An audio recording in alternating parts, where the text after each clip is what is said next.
Hey, I'm Russ. And I'm Steve. Growing up in the 80s, we were introduced to video games, movies, and technology that made a lasting impression on us and forever enriched our lives.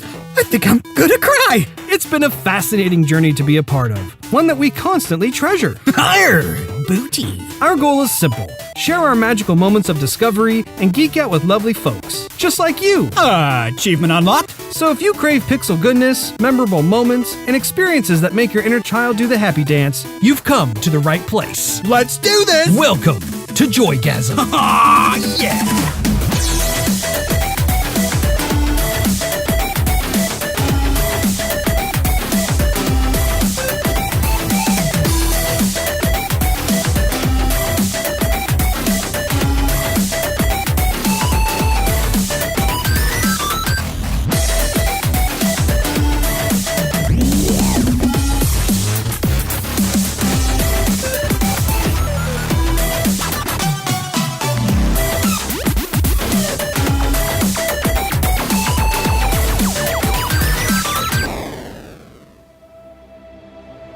I used to want to save the world.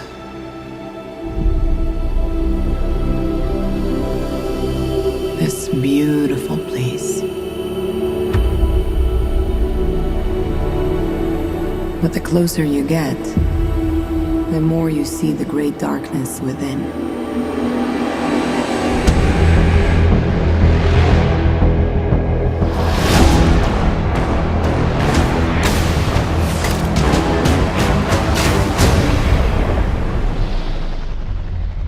I learned this the hard way, a long, long time ago.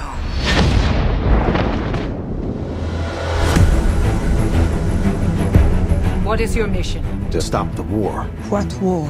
The war to end all wars. Weapons far deadlier than you can ever imagine. The war can be ours. Wherever you are in more danger than you think. I cannot stand by while innocent lives are lost. Be careful, Diana. Who is this woman? She's my secretary, sir. She's a very good secretary. It is our sacred duty to defend the world, and it's what I'm going to do.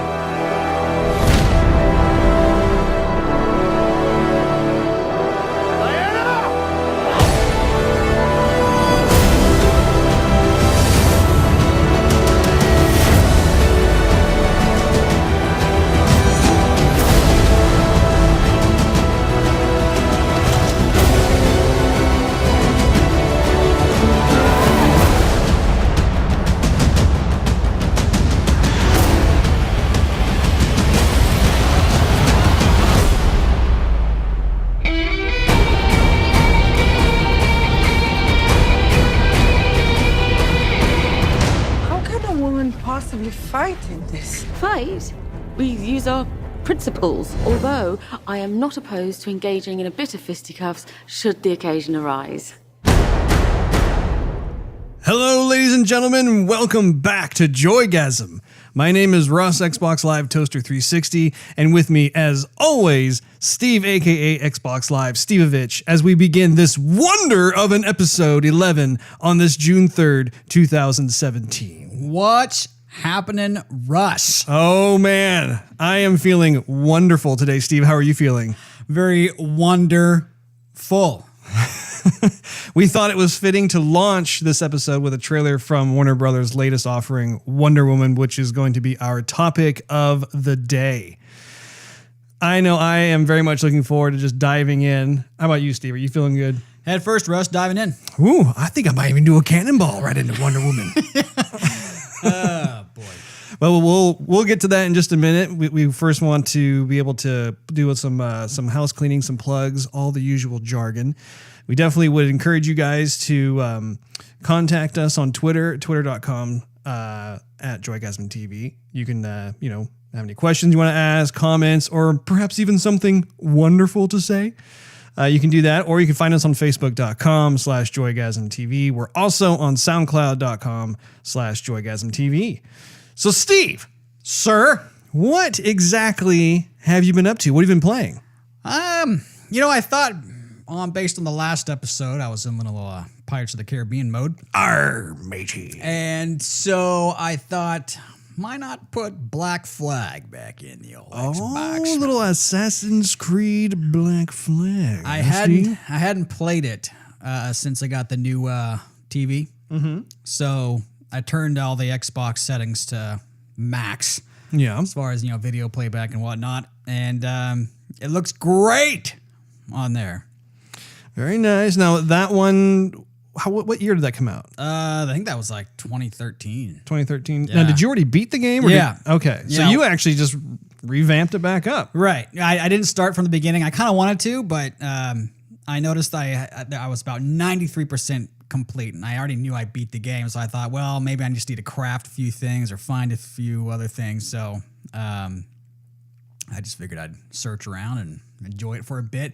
It's kind of cool. I know you've only played it a tad bit, but one of the nice little touches in the game is that if you're sailing somewhere, your crew starts to sing old pirate songs. I forgot what the there's a word they use for it. I forgot what it's called, but it's the oh hey up she rises. Oh, yeah. And that's so cool. I love. There's like 23 of them in there. So that's cool. It almost makes you not want to fast travel. It kind of just makes you want to sail. Oh, sure. To get to your next destination. I think I actually have that game. That's one of the mini games that I still have not even begun to play. I have this whole stack of games that I'm still trying to get through, and it's my mission to get through and get caught up properly, especially before all the huge other avalanche of games comes through. And I don't know if I'll be able to realistically get through it, but that is the goal. So we'll see how it goes. Did you play anything else other than that? Well, Russ, I played a little bit of Overwatch. Oh, I like the sound of that. And so I was doing competitive, and I got to show you something here, Russ. Oh, little show and tell, I see. So I finished up my little competitive season, my little placement. Okay. And that's how I placed. Russ, take a look at that. Whoa. Little 8 out of 10. Not too shabby. Dang, dude. Okay, so for those of you who obviously can't see this, I'm looking at Steve's phone, and he just got through the latest beginner season opener. Season opener. So opener season. Yeah, dude, nice job. Win, loss. Win, loss, win. Like that's full of win right there, if I do say so myself. I'm impressed. Way to go. So are you starting out in the silver tier, or are you gold, or what are Actually, you? it started me off in copper, which I was kind of surprised at. Oh, wow, copper. Okay. Yeah. See, here's what it did there. I think it was, 1455, Yeah. 1456, which I was like, okay, 8 out of 10. I thought it would be placed higher, but That's actually really surprising. I thought that you'd be placed way higher than that. right. So, Well, hey, I mean, way to start the new season off with a bang, dude. That's awesome. I haven't even begun to do that in Overwatch. I'm actually kind of scared too. I'm afraid I'm going to lose every time. But that won't stop me. I'll still be a glutton for punishment. so no real stories. I mean, those matches were they pretty intense? They were intense, like balls to the wall intense. Was there a lot of chatter? There surprisingly wasn't. Oh, so you got to experience what I experienced, where nobody talks. Yeah, okay. There was a few matches where there was chatter, but they were speaking so quiet. I mean, they're I'm sorry again. Well, maybe they're introverts. How are you guys Or saying? maybe their volume's turned down too low. I don't know. Yeah. They're just shy, man. perhaps. Or maybe they're just as cool as a cucumber in the midst of That's what I think it life-threatening is. danger. That's what I think it is. So that's been it. Russ, what about you? What about me? I have been absolutely loving Injustice 2. That's been a game that's been taking up most of my time. I've noticed. I was waiting for you to sign on last night, and I was like, should I ask him about it? And coming on to Overwatch? Nah. I wondered if you were on or not, because I was just like, oh, well, yeah, if he is, he's going to be wanting to play Overwatch. And instead, I went and did a whole evening of Injustice 2 just because I found out due to our previous episode, I mentioned how NetherRealm is creating a Wonder Woman suit. Right. And I figured that's what you'd be trying to do. So I thought, yeah, I'll let him be. Well, why don't you turn around in your chair, Steve? Because I have it queued up on the television behind you there, where I have successfully unlocked all parts of the Wonder Woman theatrical. Oh, just hit my head on the mic. That's awesome. I feel like a hamburger right now. Ladies and gentlemen, we've lost Steve. He knocked himself out cold, banging his head on the microphone. That's all you, Russ. Yeah. So anyways, you can see, here, I'll try and zoom in a bit so you can actually get a 360 view here. But, she has the tiara of divine tragedy, the bracers of rising action, Diana's theatrical chest plate, the smash hit boots, and the blockbuster Falcon. I think it's pronounced Falcon, something like that. But let me back up a bit here so you can see it a bit more. The H is silent. The yeah, silent. You get into them fancy words, and suddenly I begin to struggle. But anyway, I thought they did a nice job. I mean, like, other than the fact that obviously the game character model is a different body type than Gal Gadot, I dig it. I'm like, yeah, I will be keeping that costume on her for quite some time because I just absolutely love this look. So pretty cool. What do you think? I was looking at her bottom half, the skirt. Yeah, I bet you like looking at that bottom half, don't you? And it looks like in the movie, maybe not. It looks like in the movie the skirt is a little more flowy. That looks more like a modified swimsuit there in the game. When you actually see the character fighting and stuff, I do believe that you do you can see like the flaps flowing correctly and that sort of thing. That's just she's in kind of an idle pose right now, so. Her shield looks like one of those roulette tables, where when you put the marble down and when you're gambling and the thing spins and you're trying to like, oh, red 22, red 22. Yeah. I dig it though. I think it looks really cool. And I've been loving this game. Like, just the more I play, like officially, I really do enjoy the multiverse mode. It's so fun to be able to continue to unlock gear and whatnot. Like, I unlocked some more Batman stuff last night. I was really excited about, and I'm just continuing to improve just the memorization of the various moves and trying to get the combos going. I'm still not at that point of being able to do like a 10-string combo or something like that. I'm still trying to figure out, okay, if I knock the enemy this way, I know that the body will fly into the air for X amount of time. How can I, continue that going? So it's still a work in progress, but overall, I mean, the fun factor is there.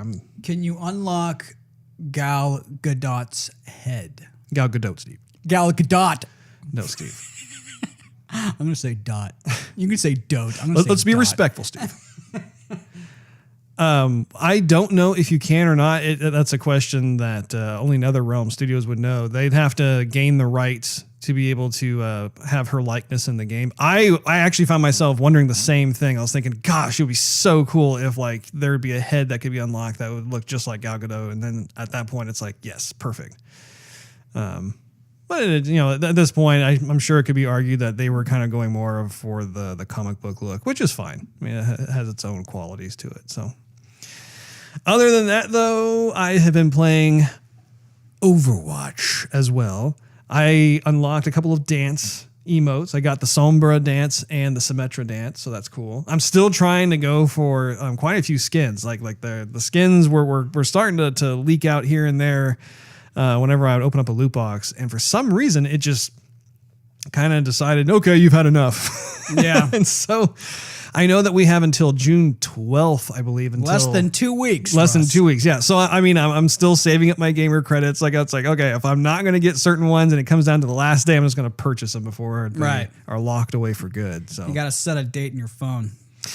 That is actually a really good Isn't idea. it? I'm full of those good ideas. It's such a simple idea and I'm actually terrible when it comes to setting alarms for stuff. Like, the only alarms I have on my phone are like to wake me up so I can get to work on time in the morning. But like, when it comes to just like little reminders, like, oh, hey, by the way, you should, not forget to do this. I really need to get better at doing that. I got 3 loot boxes last night. I'm like, give me something good, give me something good. And then I open all of them up, and I'm like, they're all like a bunch of sprays and like duplicate stuff. And I'm like, great, thanks. I think the best thing I got one of the cheaper diva costumes, but that was about it. Okay. Like, yeah. I think I got like the lemon lime costume. Gotcha. Like, thanks. Actually, a lot of the color schemes for Diva are pretty cool. I found myself going, okay, yeah, I'll change it up here and there. My favorite still is that the Bumblebee one or whatever the word. Biva, thank you. That's it. But as soon as I get that new one for the anniversary edition, I'm going to be changing because I love that like 1950s classic Americana look with like the even her outfit. Her outfit alone is super cool. That alone's worth it. That kind of old pinup. Yeah, for sure, absolutely. And I also look forward to being able to try and score the play of the game, just so I can, because I have the one where like you see the Diva mech unit in the back. She jacks out of it. And and she does a little selfie. Yeah. Like I think she's gonna look super cool, like with like her little ponytail and the Americana thing going on. And the little scarf. I think she's wearing a scarf on the top. Yeah. So cool. Yeah, that's kind of one of my little mini goals for Overwatch. I'll be pretty pleased as punch if I can ever get that to work. So. The other game I've been playing too. Spiked punch. Oh, love me some punch that is spiked. The other game I've been playing ever since you showed me that little feature on Bit Heroes. Yep. So what I've been doing is like at times at work, like I'll just like put on Bit Heroes and I'll just hit that auto button and let them do the dungeon crawl themselves. That way I can kind of do some grinding without grinding myself, still work and get my stuff done that I need to get done. But it's such a cool feature. And I can't think of another game that actually has that. But I initially would have thought like, oh, this is probably just something that I don't know, like it wouldn't be something I would use because what's the point of playing the game? Like it almost defeats the purpose of playing the game. However, because it is an MMO, it's essentially like this never-ending game. So like, you can get away with doing that from time to time just if you want to, help to get your character leveled up and get items and whatnot, and you just don't have the time to sit there and play it yourself. Because then there are other times like when I got my lunch break, then I would take it off of autoplay, and then just be able to interact with it more and just see all the different treasure and swag and stuff that I was able to accumulate. They got a ton of swag in that game too. I mean, every time I think I have the latest weapons or whatever, you go, you just unlock something, or you not unlock, but I mean, this is what you recovered from the dungeon or the map or whatever. I'm thinking, sweet, something else, and it might be weaker or it might be stronger than what I already have, but it lets you upgrade it. But what you might want to do later on when you get more advanced in the game or in your level is switch around your team a bit, because what'll happen is as you progress further, the levels get harder, the enemies get tougher, and they're gonna hurt you more. They're gonna waste more of your life faster. So depending on your characters, you can rearrange your team so that like the toughest or the guy with the most health is up front and like you're a little bit behind. So even if you leave it on auto and one guy dies, if you still live, then you get all the experience still. Okay. I actually haven't gotten anybody new. I know I'm not as far along as you are. I think I'm only like level 10. Excuse me. I had a little bit of the old burpage. Anyway. Sorry about that, people. So yeah, I still have like little ghost companion. I have the bat companion. Right. Do you guys have? Well, did you join a clan or not? Yeah, like the day one, somebody approached me and was like, "Hey, you want to join?" Or, I got a notification saying such and such clan, Bit 9 clan, I think it is. Okay. Do you want to join Bit 9 clan? And I was like, yeah, sure. There's like 10 people or so in it, or 9 at the time. And I was like, yeah, why not? So I joined up, and I mean, no one really speaks to me or anything. I don't speak to them. But how does that work though, in terms of like when you guys go into like a dungeon crawl? Like, do you see the other characters and they're all just running around and just running amok, or you control them? So you control their characters. Yeah. So like, if you join my clan, I can use your character to play one of the dungeons that you get, that you can choose your difficulty on. So, I mean, there's some other maps you have to get to. You have to like just grind through to get to the certain dungeon that is rated normal, difficult, and hard. You can use them on those maps, but not the ones leading up to the rated dungeons. So Okay. the ones where you have to like follow the path on up, you have Right. to use the characters you make or you The acquire. NPCs. The little NPCs, you have to use Yeah. those. But once you get to the map where you can raid them, then you can choose other people in your clan. So let me get this straight. So like when you get to one of the dungeons where you can use some of the other people in your clan, what if both you and the person who you chose from your clan, like the character you chose, can you both be playing the game at the same time, and like he can grab your character as well at the same time that you're grabbing his character, and then you guys effectively go through the dungeon crawls, you're like kind of on your own, but you're using the characters from the clan? Is that how it works? I'm going to say yes, but I don't know for sure. Because I'd be curious if that is an option, that's cool, because then you can kind of pick and choose who you'd like to use that will best help your party Right. succeed in that dungeon. At the same time, though, I'd be curious to find out if there's also a feature where you can just link up with members of your clan and then just go into the dungeon itself. And Right. you could see him splinter off and go do something. But I imagine it's probably, well, I mean, actually, you could do that. You could ideally have your, everybody kind of splinter off, go whichever way they want to go. But then anytime one of you got into a fight, then it would just force everybody into that fight. So that way you'd have your party together at all times. But Yeah. I don't know. The way it works is you control everybody. So no one, I mean, I don't know if I've never run into a situation where where I'm online with somebody else in the clan and I'm using his character in the map, but all of a sudden like it doesn't work. I've Right. never run into that Yeah. ever. So I think it's whoever is online doesn't matter. You can use whoever character you want to use. I see. What level are you now? Last time I talked to you, you said you were level 40. I think I was close to 40. I think I thought I was at 40 and I was at like level 37 or something. I don't have the game here on a phone, but You have one of your other phones with you, don't you, Steve? a different phone with me today, Russ. What are you, some kind of phone pimp? So yeah, I don't have that one here, but I am either I'm at 40 or I'm above 40, one of the two.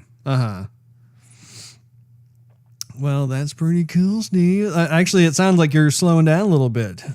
I am. Well, there's different. There's a gauntlet you can go through, and there's 10 waves of enemies. They send you, and I love doing that because you get a ton of experience all at once. And I'm all about that experience, Russ. You're all about the good experience, aren't you, Steve? I am. And then that goes away after a few days, and what comes back is like a different type of trial where you don't get as much experience. You face different enemies, but you can receive different items that you wouldn't receive in regular dungeons. So it's kind of a trade-off. Either don't receive hardly anything, but you gain a lot of experience, or you gain a lot of loot, but you receive little experience. Okay. So that'll last for 3 days, and then it'll go back, and then I'll jump a few levels. Gotcha. Good to know. Good to know. Thank you for that, Steve. Indeed. Well, I don't know about you, but I say we just jump into the topic of the day. Let's do it. All right. We saw Wonder Woman on preview night, and we have been just dying to talk about it because we actually saw it on Thursday, and seeing as how it's Saturday, we're just like, we're just going to talk about it. In fact, we were trying our best, even after we left the theater, to keep quiet, and there were a couple times where like I started to say something, and Steve was very quick to hush me up because he wanted everything to be spewed out, so to speak. So what do you think of that? Shut up, Russ. Yeah. Shh, quiet. Don't talk to me. So what the plan is for this particular episode, there are major spoilers ahead. So if you haven't seen the film and you don't want to hear anything about it, you want to, be surprised when you go in, then I would suggest that you not listen any further. However, if you have seen the film, or maybe you haven't seen the film and you don't care, then we can go ahead and move forward. But, I figured we'd give our listeners a little bit of a chance to make up their mind here once again. What? Hey, how you doing over there? thanks for coming tonight. This elevator is so nice. I like the reflections. The mirrors is a nice touch.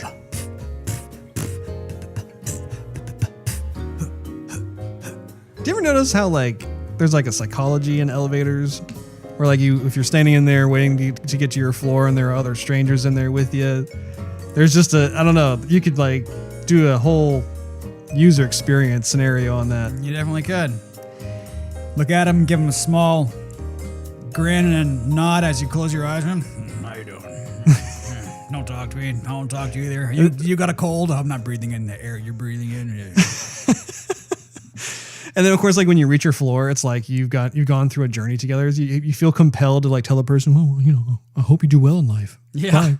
I'll never see you ever again. Yeah. Bye person. Bye individual. Bye human. All right. So what I thought would work out best is I'd like us to give each of us give our high level thoughts on the movie overall, and then drill down into the following specific categories, which I listed out as plot, cinematography, acting, special effects, and costume. But at this point, let's just stick to the high level, and let's start with you, Stevavitch. Mm-hmm. Let us hear your high level thoughts on Wonder Woman. Well, I'm gonna start talking about Gal. Okay. Russ, because she's freaking hot. She's very easy on the eyes, isn't she? You know, I haven't followed the Wonder Woman comic. I remember seeing a cartoon, and I remember seeing the comics when I was younger, and I remember how Wonder Woman looked in the comics and the cartoon. However, I always thought, you know, yeah, she's all right. Sure, Wonder Woman, you know, very strong, you know, cool, okay, not for me, whatever. Mm-hmm. So then, and this is going to sound kind of funny, but Gal looks like I wanted Wonder Woman to be back then. Okay. If that makes any sense. Yeah, that totally makes sense. Yeah. I don't know. She just has this very soft, authentic, sincere, feminine look to her. That's incredibly appealing. I thought, okay, you know, celebrity status, you know, where she's got plastic surgery, she's got her nose done, she's got her lips done, she's got her, you know, whatever. She got nothing done. Yeah, dude. That is all natural. That's el natural right there. Yeah. And I mean, she learned all these martial arts for the movie, and she, you know, got incredibly fit for the for the body. Good grief. She got really fit for that body, let me tell you. But that just goes to show, Russ. You take care of yourself. Mm-hmm. You eat right, and you learn a few martial arts or two. I mean, you work out. You channel to my inner Chuck Norris. You too, Russ, can have a rockin' Wonder Woman body. Oh, I like the sound of that. Although I'm not sure. Well, you know, I probably could rock those boots pretty good. You could. I gotta tell you though, as much as fame as the Kardashians have, no, not even holding a candle to Gal. Oh, no way. My goodness. No, not even.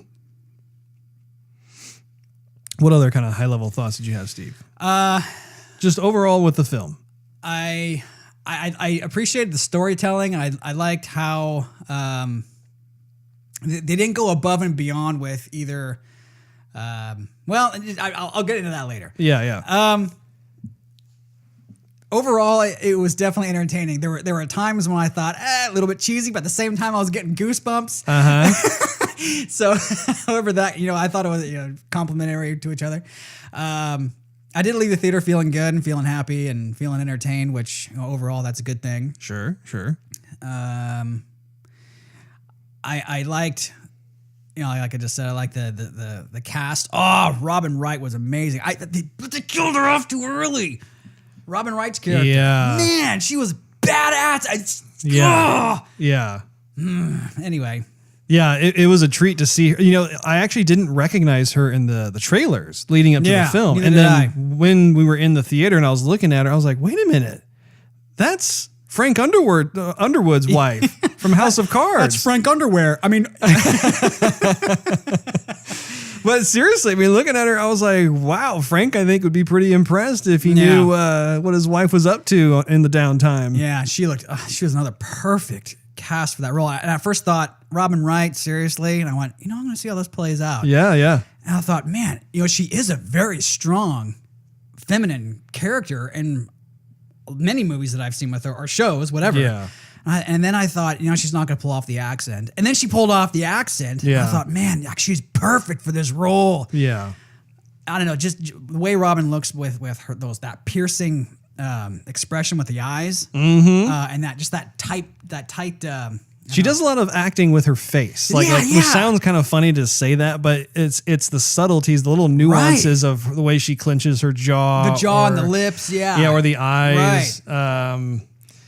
No, she does that in House of Cards as well, and I always appreciated that. That really fit, and I thought, Connie Nielsen.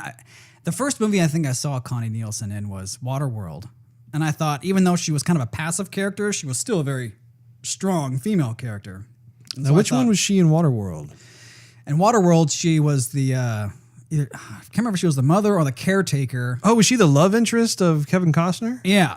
Okay. Right. They wanted to get off that little floating island dealio, and she was caring for the girl that had the map on her back. Gotcha. To dry land. Yeah. So that was the first movie I saw with Connie, and I thought, okay, she's like I said, she's a very passive character, but she's very strong. And then I saw her. She was great in Gladiator too. Again, kind of a passive character, but very, very strong at the same time. Sure. So I thought she was great to be cast. Oh, she was in Gladiator too. That's right, Russ. Oh, wow. Who's she in Gladiator? She was Joaquin Phoenix's sister. Oh my gosh, you're right. So you know what? sister. She had more of a redhead look in that. Right. Okay. Very cool. I'm looking at her IMDb profile right now. That's really cool. Yeah. Well, and that was what was super fun about Wonder Woman was that you had several actresses who, at first glance, were unrecognizable. I mean, like they really did a fantastic job of transporting them into this world to the point where I'm like, oh, okay, well, yeah, this is believable. It wasn't like, oh, here's so and so, and they're playing this role, and it's whatever, and I'm just gonna buy into it. It's like, no, she really was like the general of the Amazonian army or military, that sort of thing. So what other thoughts did you have? Or did you want me to begin mine? I'm like totally like... I want to show you my thoughts. What's good, Russ? Alrighty. So high level thoughts. I too will start off with Gal Gadot. I felt that she was magnificent as Wonder Woman. I thought that she brought authenticity, integrity, a quiet strength and grace overall to the iconic character of Wonder Woman. It's Wonder Woman is not a comic book that I read. I just wasn't into the comic book itself, but the character always resonated with me. I always liked the classic Wonder Woman character, and I had kind of a peripheral understanding of just who the character was, how her name was Diana. She was this Amazonian princess that just going on from that standpoint, but I don't know all the ins and outs of it. But I always appreciated the fact that she was this female superhero that could hold her own. That was she exuded just power, and as well as commanded respect from her peers. And that was kind of always it. It was like, yeah, there's Wonder Woman, cool. Like I've always had a positive connotation associated with Wonder Woman. And what I loved about what Gal did with the character, and I feel like Patty Jenkins, who was the director, I feel like they both kind of tag teamed this, but they made the character this young, genuine, naive, kind, loving woman. It was something that I found myself really responding to. Even as a man, like I look at that and seeing As a man, baby. I found myself really loving just the way that they handled and treated the character on screen, because they could have very easily taken it different directions entirely. And I'll get into more of that later on, but I thought the storyline was enjoyable. I thought it was predictable, though. It was just your standard hero's journey. Sure. But that's not necessarily a bad thing. you know, I did enjoy going through the whole thing, and there were certain parts where I was like, yeah, I figured that was going to happen, that sort of thing. So it would have been nicer to have seen some unpredictable elements thrown in there. But having said that, I feel like a good film to compare this to is Captain America: The First Avenger, like the first Captain America film that came out, where like you were introduced to Chris Evans as Captain America and the Red Skull. And that film takes place in World War II. This one took place in World War I. And of course, they both have shields. Yeah, I was gonna say. But like, if you know, when I think of that particular film, there were also a lot of great qualities that the filmmakers brought to the character of Captain America. When you saw him starting out as that scrawny kid, and then you see him take the serum, and he's all of a sudden like this huge, like, you know, basically this superhuman man. But he never lost his ideals, his morals, his ethics, right. And that was something that just really carried the film, because other than that, like, the film was just, you know, it was kind of, it stayed on the surface. There was not a lot of deep dives that they did. Now that changed when we saw like Captain America Winter Soldier, or even Captain America Civil War. Like both those films, like, you had a lot more deep dives going in, and that's fine, because typically when you have a character origin story, you're having to deal with a lot of the exposition. You want to try and establish, okay, this is who the character is, this is how the character came to be, so on and so forth. So I think for Wonder Woman, that was fine. Yeah, there's definitely a similarity there. I think I do lean more towards Captain America, the first Avenger, just because of the style they took in developing Steve Rogers. I think they took a little bit more to show how big of a heart that he had. Even though he was just such a scrawny kid. I mean, he was the first to sacrifice himself if someone threw a grenade, or... Yeah, that was one of my favorite scenes. Yeah, there's so many scenes that I really do identify with. And I don't know if it's just because I'm a dude and not a chick. But I thought Stanley Tucci in that movie was great with the scientist. Oh, love me some Stanley Tucci. Right. And then that scene, and I don't want to get, you know, off course too much, but no, it's fine. The scene where before they give him the serum, yeah, and they're talking back and forth about they have this dialogue between, you know, you're not the strongest guy, and he almost doesn't even want to do it because of where he came from and his ideals. Yeah. And his good heart. And they're like, that's why you need to do it, because it makes all that come out. Like, you're the guy. Yeah. You know, they're trying to sell him on it, where all this power would go to someone's head and they could take advantage of it. Right. For Steve Rogers, it would just magnify his good spirit. It would magnify the qualities that he possessed. Yeah, no, that was definitely poignant in the movie. And also, too, like you said, they did spend a fair amount of time pre-Captain America, just getting, you know, I would say almost half the movie was dedicated to that. Right. Whereas in Wonder Woman, you probably had, I'd say the first like 1/3 of the movie was dedicated to that. But that being said, I did like the villain better in Wonder Woman than I did in Captain America. Red Skull was just like, that's the villain. Okay, although it was acted by Hugo Weaving, who I'm a big fan of. Yeah, you can't go wrong with Hugo. But yeah, you found the villain in Wonder Woman more interesting. Right. Yeah, I did. Okay. What else did I thought? High level thoughts. Director Patty Jenkins should be commended for doing just a terrific job of successfully doing a tightrope walk. And I kind of alluded to this just a little while ago, but I felt like in a film like this, there's like this tightrope walk balance of portraying a strong woman who is also feminine.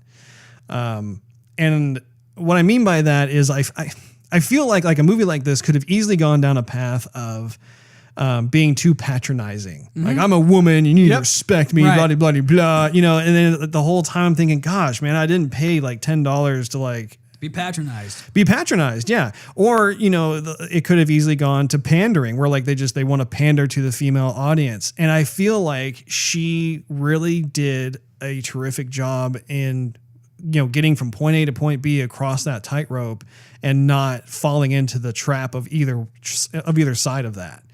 I love the same thing. And it was fantastic. I mean, I was sitting there in the theater and just really in awe of Wonder Woman, just looking at what she represents and the way she carried herself. I mean, the fact that it goes without saying. I mean, she's gorgeous. She's got the sex appeal, that sort of thing. That's all fine and good. That's at face value.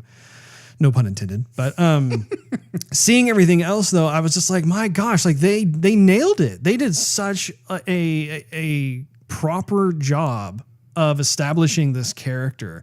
And I really do hope that a lot of the women and girls out there who go see this film, that they walk away with just having a character that they can really get behind and enjoy. Right. Were you going to say something? I was going to say something. They did, and I thought the same thing too. After leaving the theater, I thought, well, I'm glad I didn't feel, demasculated. Yeah. But I knew they were kind of going to go here, and I'm glad they didn't go overabundant with it. But that scene where they're in the trenches and they're trying to get over past to the German side. Yeah. And they're in no man's land. Sure. And when someone says no man can get across there, they're referring to mankind. Right. And not like, I mean, you could say humankind, but or person kind, individual kind, but it was a setup. It was a setup, yeah. And so I thought, okay, he said no man's land. They're going to use that as man, and right. She's not a man, she's a woman. She's going to go into it. I thought, here we go. And sure enough, she goes, well, she didn't really say anything about it. But she said, well, I'm going through and I'm no man. And I'm, going right through. And of course, she's a superhero, so she's beyond anything. But yeah. It reminded me of... Well, she's basically the DC version of Thor, who's like, a demigod. She's from Zeus and all that. Right. So she's imbued with these superhuman powers. Right. It reminded me of that scene from I think it was the third Lord of the Rings, forgot what the title. Third Lord of the Rings. I can probably go out with the name. Return of the King. Return of the King. Thank you. How is it that I know that and you being a huge Lord of the Rings fan, man? You had a total brain fart, didn't you? No, there's two towers. No, that's Lord of the Rings. The Hobbit. Yeah. Hobbit 1, 2, or 3. Gandalf returns. Dang it, Peter Jackson, you're making me confused. So it reminded me of Return of the King, where Aragorn's little love interest is she puts on the armor of some of the knights, right? And she rides with the army in there, and then she takes out the king of the ring wraiths. Right? I know what you're talking and about. He's like, "No man can kill me." He goes, "Well, I'm no man."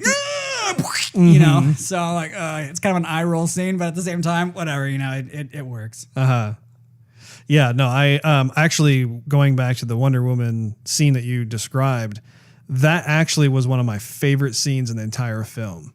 I really did love how they were able to demonstrate like just the desperation that the men had back in the day, because no man's land from a history perspective, that was terrible. Oh, I know. I mean, you had just so many lives lost based on whether it was on the Allies side, Americans and Europeans, or if it was the Germans. It didn't matter. I mean, it was a stalemate. But furthermore, the thing that struck me the most was watching the conviction on her face as she refused to move forward with Chris. And actually, did you know that Chris's character name in the movie is Steve? Yes, Russ. It just all of a sudden occurred to me, oh my gosh, I have a Steve right here. I'm staring into the eyes of. You didn't think that it dawned on me that Steve, how was it hanging with Wonder Woman? Steve, yes. Steve. Yeah, I'm right here, yeah. Hi. But when she climbed the ladder, and just the way that it was shot, and I don't want to go too into much of this because we'll go into the drill down segments later, but I just feel compelled to have to just talk about this scene since you brought it up. I really loved how they handled it. It was so romantic, the way that she was climbing up that ladder and the look of conviction on her face, and especially as she started to run down the no man's land toward where the German trenches are, and just having her shield out and the explosions, and especially when the machine gun started to fire and she was there holding, and the male companions were able to get up out of the trenches and come and aid her and help take out that particular trench that the Germans were holding. It was so masterfully done, and I know that they had shown that in several of the trailers. Then you see quick little clips of it here and there, that sort of thing. But to see it wow, I'm doing it again. Seeing it I did it again, uninterrupted. Let's try it again. Uninterrupted. There we go. I'm getting too excited. I just really love the visuals of that, and I thought that they did just a masterful job of it. So, in fact, all of the movement, if I think about the film in its entirety, all of the movement had this romantic quality to it. True. Whether it was fighting or exposition, such as Wonder Woman adjusting her coat. Remember that scene when she was laying in the boat and like she's talking to Steve? Oh yeah. And there's this one little like subtle scene where like she has this black coat on, so you don't see her uniform at all. And she's, they're just kind of talking back and forth. And there's a moment where I think Steve is talking and she adjusts her coat. So you see a brief flash of her legs. And seriously. To all of the female listeners out there, this is not intended to be like, oh yeah, let me check out her gams. Let me see her stems. No, like you see like that small little scene, and that's what I'm talking about with the character where like, once again, it's like you have this exotic woman who's gorgeous, but she doesn't realize how gorgeous she is. She's unconscious of that. And just even like, it's not in your face where it's like they're trying to spoon feed you this stuff, but it's the little things like that like, especially given the scene, because they're kind of getting into that kind of, quasi uncomfortable dialogue where Steve's talking about lying with a woman and trying to be respectful. Yeah, and the whole time he's trying to be respectful. He's old school, right? And, I love it. Yeah, and she does something like that, and I'm telling you, like all guys know this. Where like you're with an attractive woman and she'll do something like that, like adjust herself or whatever, and you're just like, oh my gosh, like how lucky am I to be here? Yeah. And I don't want to disrespect you. I don't want to do anything bad. Like every guy will have a story like that, right? I just found myself really appreciating scenes that were kind of sprinkled like that throughout the film. Even another one where like when she's walking through the ballroom and she's got that gorgeous blue dress on, there's a scene where like it cuts to the backside where you can see how she has her sword kind of integrated into like her shoulder outfit. Yeah. And she does this little thing where she just kind of reaches behind and just kind of like puts her hand and rubs like her neck a little bit. And it was done kind of in slow motion. Once again, kind of that just subtle nuance of thing, but it's just something that is very female. It's very feminine, but yet it's strong because you see like the muscles in the back and you see the sword, and it's a perfect balance between the two. Confident femininity. There you go. Something I wrote down was Diana kept on saying that she wanted to help them or help people. Right. But the way they conveyed it in the movie, because all superheroes want to help, but when it's on the male side, it's more save. Mm-hmm. I want to save them versus help them, and help has more of like a contributing strength. Right. Right. Versus save. Well, how did I write it? Versus save is in like rescue from danger. Mm-hmm. And so both are kind of the same sort of verb, I guess, but one definitely has a different meaning than the other, right? By the way, side note. Oh. Gal's accent is Israeli, but it fit with the movie with being kind of that Greek. Yeah. That Israeli Greek plus like her facial features, like with the nose and the jaw and everything. It really fit. Like she wasn't just scripted because of her beauty. Like she fit. Oh yeah. Well, and also too, when she lived in Israel, she was actually part of the Israeli army. Right. Like she has like formal military training. So it's like, wow, okay, well that'll help. For sure. Like the first time I saw her, I was trying to place her and I finally MDibbed it last night. She was in she's in some of the Fast and Furious movies, the later ones. I heard about that. Yeah. Fast and Furious 6 and Furious 7. Yeah. Yeah. And I wondered who she was because in the scene in the movie she has a very small part. Mm-hmm. But I remember seeing the movie going, man, who is that? Like, good grief! Like, why isn't she in more movies? But that's all I thought. Did she play a villain or was she a protagonist? She was part of the good guys. Yeah, Okay. she was kind of behind the scenes. Sure. But she played a part. That's cool. Another thing that I want to just touch on real quick in terms of the high level thoughts is I liked how they explored Diana's view of just very black and white versus being plunged into a world that operates more in a gray fashion. She definitely had a lot of the this is right, this is wrong, and she had a bit of that naive quality to her too, where she was raised in this very sheltered environment, this sheltered world, and being brought into the man's world, so to speak. You saw a bit of that, and you saw like how at times it is fundamentally imperative to be, black and white on certain things. True. And at the same time, you saw that she learned how it's also important to have more of that gray in certain areas, although it's very few and far between for her character. But yeah, I thoroughly enjoyed the film. I really look forward to seeing her in Justice League because I think we'll be able to see much more of her again. And that film comes out, I think, in November, if I'm not mistaken, this November. Could be. And that's fine by me. I want to see some more Gal Gadot. What do you think? Funny you should say that because I wasn't too keen on seeing Batman versus Superman. Right. I mean, I still haven't seen it. I have not either. But after seeing Wonder Woman, I kind of want to see this because I think where the movie ended was where that Batman versus Superman begins. I heard that like she's only in it for like 4 minutes. I think she's only in it for a little bit, yeah. But I think that's where that one ended is where the other one or she came into the other one. Right. Well, let's go into the plot. I know that I mentioned early on, overall it was predictable, but that isn't necessarily a bad thing. But I do know that the origins of Wonder Woman actually took place in World War II, not World War I. So that's something that's just a little anecdote. It doesn't really affect anything one way or the other. But I mean, that they could have done that on purpose in the movie just to keep it somewhat different than Captain America, because I started thinking that too in the theater, going, okay, Captain America was World War II, this is World War. This is kind of the same thing, but I mean, whatever. You can see similarities. Yeah, similarities, but I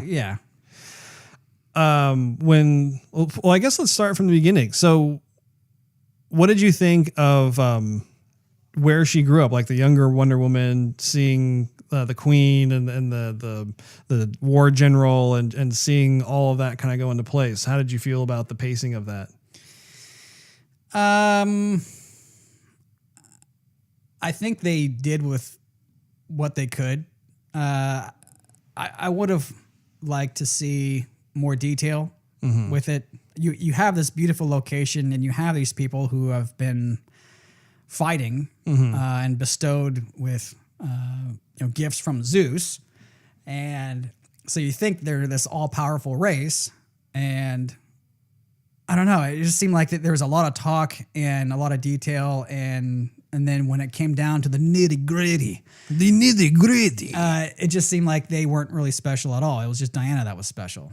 And I thought, okay. And then later on in the film, she's multilingual, so she knows Chinese, and she knows obviously Greek, and she knows French. But then they knew nothing of the world beyond their own, or at least that's how they played it. Where when the Germans came and the Americans came, they're like, "Oh, who are you? You're a man. Where'd you come from?" And they knew nothing of the rest of the world, yet they knew the rest of the world's languages. I think that actually it was Wonder Woman that really didn't know too much about the outside world. I think that there were a lot of like we keep saying Amazonian, but like basically they're Amazon women. But, right. A lot of the other women on the island, the warriors, they did know of the outside world. And you hear that quite a bit through Wonder Woman's mother as well as the general about just what's going on. And I think that's why they just really coveted their island, and they just wanted to make sure that they could just stay alone. Like they didn't want to have any kind of meddlings going on due to a lot of the stuff that transpired in their history. And that was cool because that helped play into just with the viewers. The viewers got to kind of go on this ride, this journey with Wonder Woman into just what she gets to discover. True. Well, at the same time, they're obviously, they practice fighting on the regular. Mm-hmm. And they have mystical, divine weapons, right? But then they're resorting to bows and arrows and this late in time to defend themselves, yet they're a race that's bent on defending themselves. There's like some of that stuff that didn't really make a whole lot of sense to me. Well, it's part of their culture. I mean, you see that quite a bit in different cultures around the world and whatnot, that like you have, especially a culture that is cut off from the rest of the world. I get it. That. I get it. I just figured since they were basically a race who's been blessed from Zeus himself, he would have helped better equip them to defend themselves.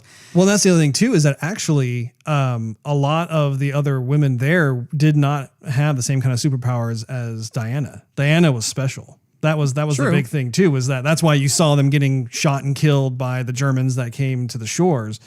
It wasn't like they had the same type of abilities that Wonder Woman had, and her mother actually made it a point to try and keep that secret as long as possible. That's why she was saying, Hades, was it Hades? No, Ares. Ares was going to be able to find her sooner the more that she knew. True. So I thought that was pretty cool. But how did they all come into existence? How did all the women come into existence? Yeah. I mean, Diana was obviously made from clay and blessed by her mother or Zeus or whatever she says. But, they had that scene on the boat that you were talking about. And he says, well, you've never seen a man. Like, how are you made? She goes, well, I'm made of clay and blessed by Zeus. But what about everybody else? I mean, obviously they're not at the same level that Diana is, but they had to come from somewhere, right? Yeah, they didn't really go into too much of that. I would be curious to, and I think, you'd have to read the comic book to really understand all of that. Right. We just haven't read it, so we're going off of just what we saw from the film. But I was intrigued by the island. I'm curious to see if they will return to it. Whether if in the sequel to Wonder Woman, Diana will come back and see her mother again. Right. I mean, that would be great to be able to come back, see a bit more of what the island has to offer. We saw little glimpses like when Steve was in. Steve, when you were in that, when I was in that pool of water, that little glowy water, right? Yeah, I love you were all that. naked in front of poor Gal Gadot, looking amazing too. Yeah, Right? Man, I was gonna say you got a nice physique there, Steve. Above average. That actually was another great scene too. That was such a thing I appreciated throughout the film, was that it was like they were aware of some of the dialogue, and it was just very clever. I love that scene where he's describing himself when she asks, well, what are you compared to other men? And he's just like, above average. Yeah. And here he is. I mean, this guy is like a great looking dude. They scripted him very well too, because he has a very old school look to him. Yeah, he does. He doesn't have like that kind of shaved head, rooster look like a lot of guys have today. Yeah. He's the captain from Star Trek. Mm-hmm. That's right. But he has a but the way he said it was very humble in a way. He wasn't, it was humble, but it was also above average. Right. You could tell he knew he was good looking, right? But he didn't want to brag about it, right? I don't know, the delivery was perfect, I thought. Yeah, but at the same time, he had that humble presence in the rest of the movie. I mean, he wasn't going. He was confident in what he could do. He's a spy for Quentin. There's not a whole lot of spies out there. I mean, he's kind of a one-of-a-kind guy. He's a handsome spy. Right. But he never exuded an overconfidence anywhere in the movie. Yeah, no, he did a tremendous job. And I felt like just once again, Patty Jenkins was at the helm of that, where they were able to cast someone like Chris Pine into the role. Chris Pine. And yeah, just the way that he was in the film, I thought was just terrific, in the sense that he was a very charming character. He exuded conviction on his own as well. Right. And he played off of Wonder Woman really nicely, in the sense that you could just tell that she was so much more in terms of her power and what she was capable of doing. But he was almost like her guide in this unknown world to her. Also, I really appreciated too just how like the romantic side of things with those two budded. Mm-hmm. I really liked how it was done in a very classy way, and For sure. it felt natural. It didn't feel forced. Nope.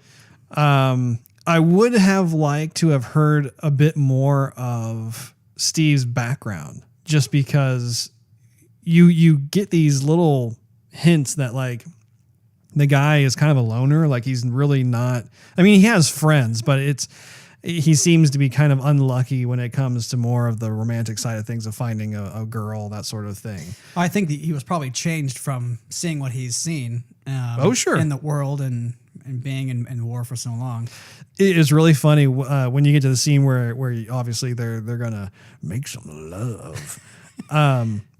It's like the lighting and everything is just terrific, and I almost feel like I wanted to see a little more smooching. Right. Like it was like they Yeah. kind of did a kiss and it was done, and then next morning I was like, wait a minute, Yeah. I wanted to see some smooches. No, the chemistry was definitely real. And again, I mentioned this in like one of our earlier podcasts, but that slow dancing when you're holding the girl. I figured Old school. Oh, I you love would- that stuff. Yeah, I figured you'd be all over that. I mean, you're holding her, and it's not very sensual. But what's sensual is the distance, right? Because you're in each other's bubble, but you're not like grinding up against each I other. like being in your bubble. Yeah, I know you do. But I mean, their eyes are so close, and their faces are so close, yet nothing sexual is happening. It's just the distance. But I like that stuff. Right. I want to. Before you get too far in the movie, though, I want to go back to the island. Go back to the island before I vote you off the island. No. I'm just kidding. That scene where I have immunity. that scene where Diana is young and she's wanting to learn to fight, and everyone knows it, and her mother is putting her to bed and telling her, look, this is not for you, and just leave it to the rest of us. You're special and whatever. Just calm down. Let me tell you a story. Let me tell you a story. And she tells her the story of how cool everything it could be, if you learn to fight, and then like, oh, we're blessed and empowered by Zeus himself, and we're all a special race, and he's given us weapons like the God Killer, and we're, I mean, as a kid, I'm thinking, yeah, and okay, more, and then she goes, now you can't do that. No. Yeah. And how cool everything is. The whole forbidden fruit thing. Not gonna be for you. Like that was the worst way. Yeah. That she could, snuff that curiosity. I thought, come on. Oh, Mom. sure. Yeah. No, that. Well, and because otherwise, if she was successful in that, then we wouldn't have any other movie, like other part of the movie. So thanks, Mom. That was good. Yeah, I guess. I did like too how there was kind of that send off when she was going with Steve to the boat, and they were gonna kind of sneak off the island. Me. What's that? She was going with me. Oh, that's right. Yeah, she was going with you. You lucky bastard. But and even though it was predictable, I figured, okay, they're not just gonna like sneak off. They're gonna get caught, in which they do. But I did like the dialogue between the mother and Diana. What else was there? What other plot points in there in the film were worthy of note? Oh, when it comes to Steve's friends, this is one of the things that I'm actually a little more critical of with the film. Oh, yeah, it's usually my role, Russ. Let's hear it. All right, yeah, I figured I would keep you on your toes. Yeah. Tippy toes. You look great in a tutu. When it comes to Steve's friends that we meet in the bar, where he has various spy friends and that sort of thing, I liked how they were like this ragtag motley crew bunch, but I felt like it was just kind of filler. Yeah. I actually, it's actually a testament to Patty's ability to be able to tell a story, because we have these different characters who come from different walks of life, and they know each other. They're buddies. You could tell they're tight. And I really didn't get the opportunity to learn too much about them. Like they were just kind of the obligatory filler Just thrown in there. stuff. And Yeah. even like when it came to fighting, they really didn't do anything. Like I Yeah. really wanted to see more of what they were capable of. And really, The only thing that I kind of got a sensation of was that the Native American was resourceful. Yeah. Other than that, though, we really didn't get a chance to learn more about them. And it's a shame because actually I really liked all of the personalities of those characters. So that was something that could have been improved upon. But obviously, there's only so much you can do in a story. It's Wonder Woman's story, but I thought we were going to see what's-his-face do a good snipe. I mean, they were talking about how good of a sniper he was. He's not good on his feet, hand-to-hand style, but right.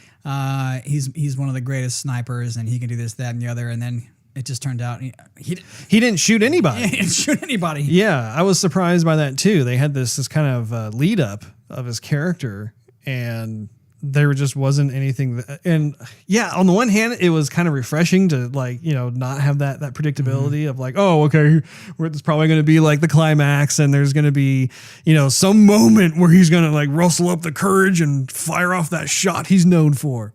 Yeah, and he just never had that, and so I'm conflicted about that overall. But I would have appreciated to learn a bit more of that. But I did like how Diana was able to listen to them, be able to learn more about them, and also comment on what makes each one of them unique and special. Yeah, I thought that was nicely done. I was gonna mention something that too. I like how she was able to not only listen to him, but she was able to pull out these different male reactions, I guess you could say, to women, be it romantic, be it kind of primal, like the Nazi general did. He just grabbed her and just wanted to dance to her because he was Mr. Popular so and powerful. pig-headed, yeah. I know. I mean, so it's romantic. You're going to dance with me and you're going to like it. Jawohl. Snow. So you got romantic, you got primal, you got nervous. Yeah. You got boyish. Okay. And then you had confidence. Yeah. But she was able to, and that may have been why they had this, ragtag rabble of people who didn't do much in the film, but they showed that she could pull out these different reactions. Sure. Just for an example's sake. Yeah. To show, again, that she was one of a kind, not only with special powers, but with just her femininity. Well, she just exuded a whole spectrum of qualities across the board. I mean, it made her a very deep character, and there was just so much to enjoy watching unfold on screen. I mean, that, I think that's just one of the biggest things. I think Gal Gadot, as well as just what they did, you could tell that it was a love letter of sorts to the character. Because when I think of the plot, like I said, the plot doesn't really do many deep dives. It's very much stays on the surface. And as a result, it's kind of it was a decent plot, but it wasn't mind blowing. It wasn't like the plot of Batman Begins. Right. And at the same time, though, I mean, just looking at what Wonder Woman is capable of and the time and effort they put into the character, I mean, it just glowed on screen.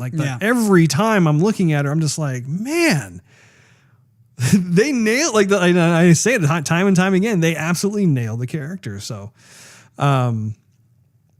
so I know that you said that you enjoyed the character who played Ares. Yeah.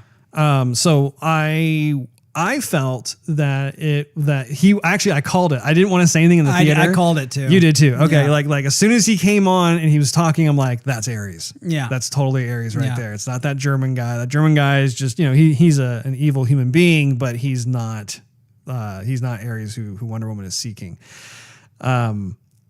I have always liked, I think his name is David Thewlis, if I'm not mistaken. But he's been in Harry Potter, and he's been in some other films and stuff. Good actor and whatnot. I was conflicted with him being Ares for some reason. He's kind of more of a slender, milder man. True. And his acting is phenomenal. Right.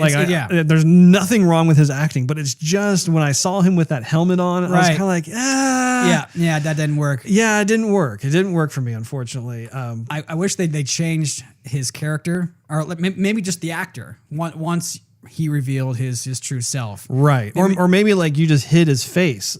or hit his in face. the helmet. Like, you know, because like seeing like that kind of like bushy mustache inside the helmet, I'm like, no, that doesn't work. That didn't work. That was one of the weaker points of the film. But I did like just how conniving he was. True. I loved how manipulative he was and just trying to get Wonder Woman to see the world as he saw it and was using different people. I thought it was like another great scene was when I only know her as Dr. Poison, but it was the evil chemist. woman, Right? The evil chemist. Yeah, you know, he like drags her out of like from hiding out of that car and puts her right in front of Wonder Woman, and Wonder Woman lifts up that huge tank, and that was awesome and unto itself. It was an awesome spectacle.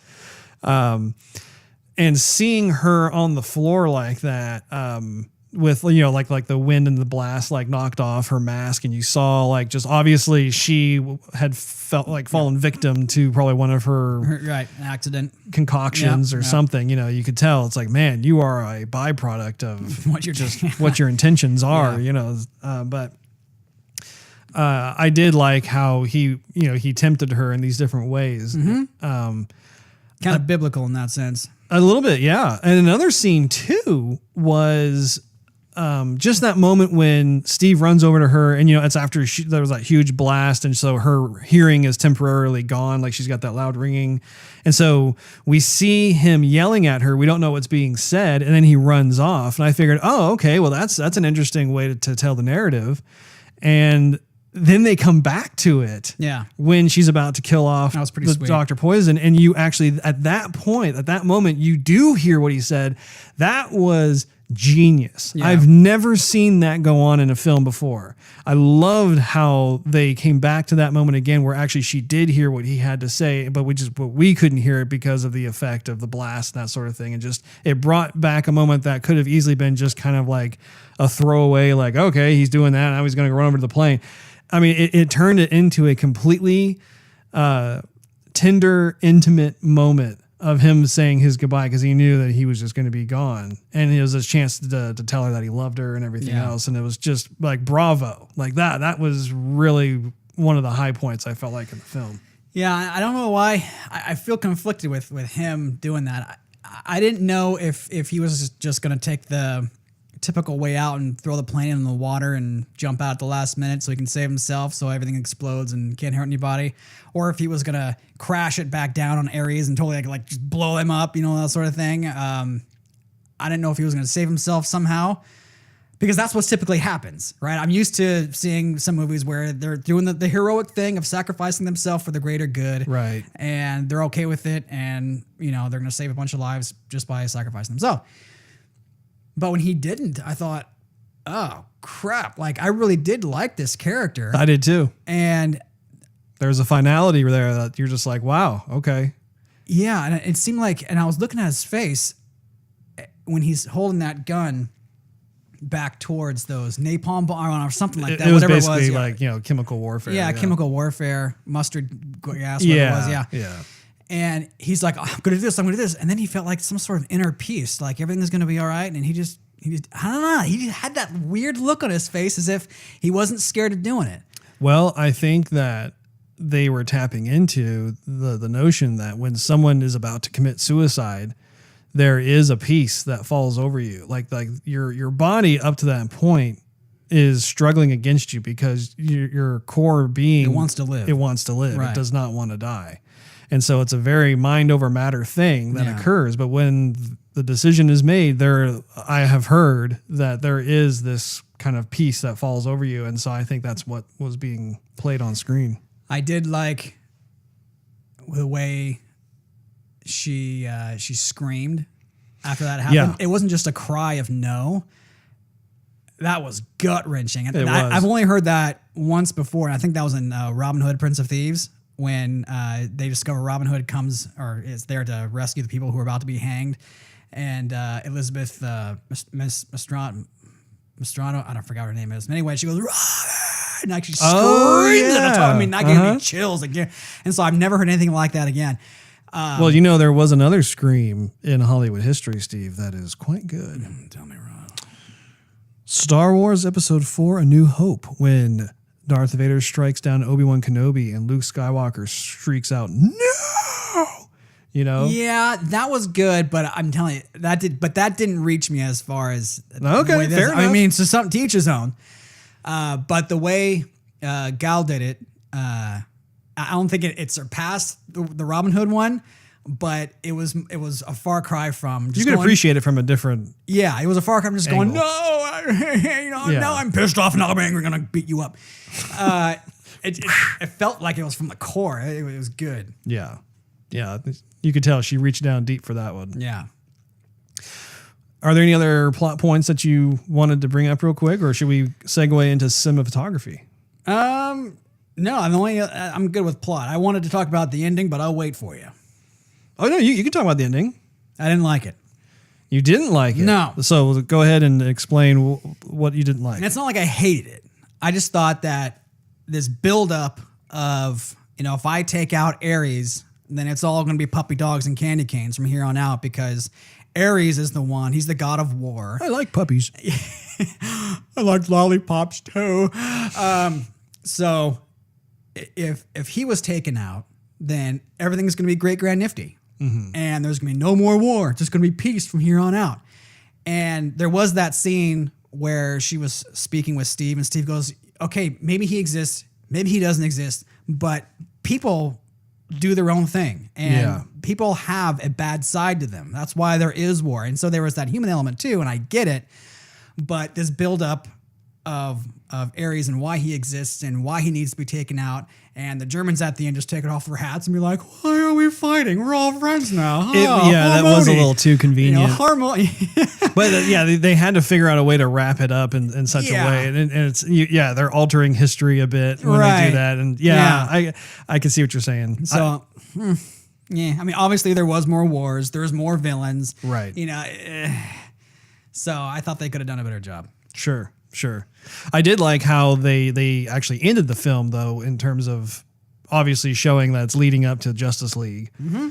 I did also like seeing that Bruce Wayne had some stuff in there as well. Yeah, you would. Yeah. I was grinning in the theater. I'm like, all right. Well, let's go on to cinematography. I really did enjoy a lot of the camera angles in the film. Also just the color grading that they did for a lot of the scenes. One of my biggest complaints about a lot of the older DC films is that they remove a lot of the color. They're almost monochromatic. Like if you think of Man of Steel, for instance, that was a film that I really did like a lot. Yeah. But I was surprised as to how desaturated everything was. And of course with Zack Snyder taking a lot of the helms of the different DC films, his style has always been kind of more of a desaturated, high contrast kind of visual motif. And I liked how in Wonder Woman, while there were certain scenes that were kind of like that, they were beginning to bring more of that color back in.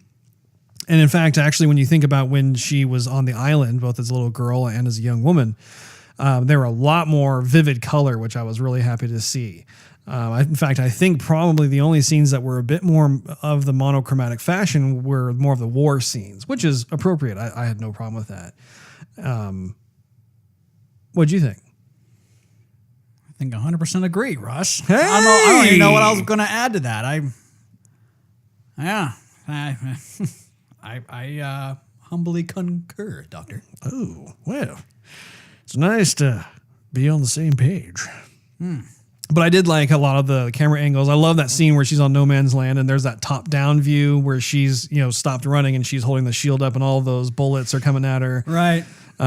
Once again, loved a lot more of the slow motion scenes. Actually, going back to the no man's land shot of like where she was climbing up the ladder out of the trench and it was all slow motion. And there was like a close up of her hand gripping the ladder as she's going up. You saw her legs going up. Actually, speaking of her legs, that was something that Patty Jenkins, the director, was adamant about, was that she wanted to find an actress who had long legs, which I could totally see makes sense. It's like, in the film, she has that much more presence as a result. But, yeah, a lot of the shots that they did in there, I thought was just a nice blending of being creative, but also being romantic. I found myself appreciating that. What I also like about that scene is when she's holding the shield to deflect the bullets and she realizes that this ain't just some walk in the park. Like Sure. even though you're special, there's a reason why we haven't advanced even an inch. Like this is tough. Well, yeah, there was legitimate concern on her Right. face. Yeah. Yeah, I like that too. I like, it's very one dimensional. If like, oh, she runs across, she saves Yeah, a no day, problem. and now let's go home for time for tea. Yeah, flick her hair and then 10 people die. Yeah. Now, I did like when she got into the German trench, how she just decimated that machine gun with her fists. Yeah. That was sweet. You know what else was cool was when they were in that village and then they're going like sniper, sniper, sniper, and then they replicated that shield scene when she has to jump and then she like pulverizes that church tower. That was cool. That was pretty awesome. That was really cool. You know what else was cool? There was a lot of Coolidge. There was a lot of Coolidge. I liked towards the end when she first sees Ares and she's under the impression that, oh, she's got the God Killer. All she's got to do is stab him and then done deal. Let's wrap this up. Yeah. And then she tries to stab him and he just blocks it and burns it like as fast as she can thrust it at him. He just burns it with the palm of his hand. You kind of had a, Like, oh damn. This is well, I like that sword. Yeah. I like that. I wanted to mount that on my wall. Yeah. You're going to have to pay for that, Can I get another one? Sorry, Mom. I broke your sword. I actually would love to find. Can you do me a favor? Nope. Oh, well, that's not very nice. What, Russ?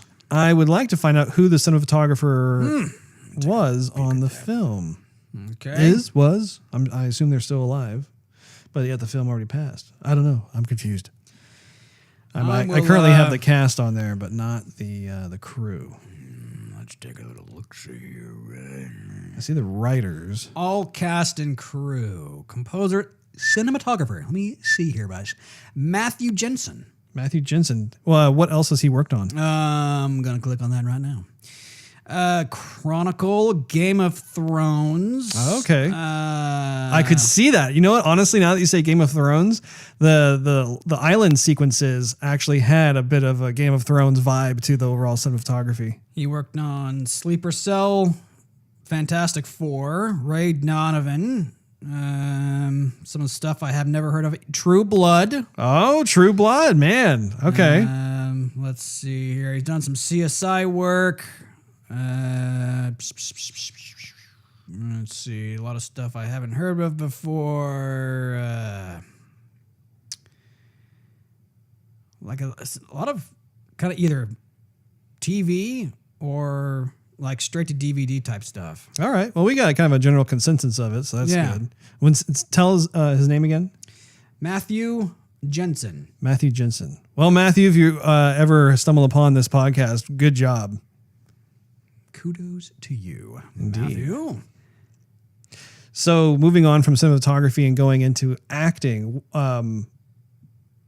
acting wise, I felt that a lot of the actors did a superb job. Honestly, I think that the guy, let me see if I can bring up his name so I can give him proper. Danny Huston. He played Ludendorff. He was the German general. No, he was good. He has a presence. Yeah, he had kind of that despicable vibe about him. Right. I honestly really liked who the Dr. Poison lady was. Let me see if I can find her. Yeah, I didn't know what was going to happen to her, honestly, because I found her. Her name is Elena Anayu. Or no, Anaya. Excuse me. Elena Anaya. that's an A, but it looks like a U. Elena.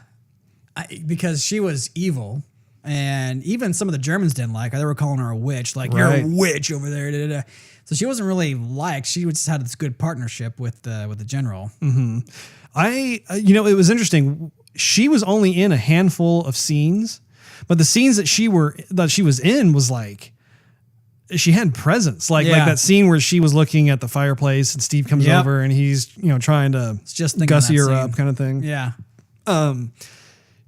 That scene, and also the scene where she's about to get stomped by a tank. Yeah. Both of those scenes, half her face is covered. So as a result, a lot of the facial acting is also hidden. So she had to rely a lot on her eyes. And I felt that she did a really nice job, all things considered. I felt like she was more of a complex character. She wasn't just like, oh, I'm evil. Like there was actually a lot of pain back there. Perhaps like there was a backstory of different events that had transpired in her life that caused her to get to this point, and she was just mad at the world kind of thing. But yet if there was the right kind of person who could bring her back, Yeah.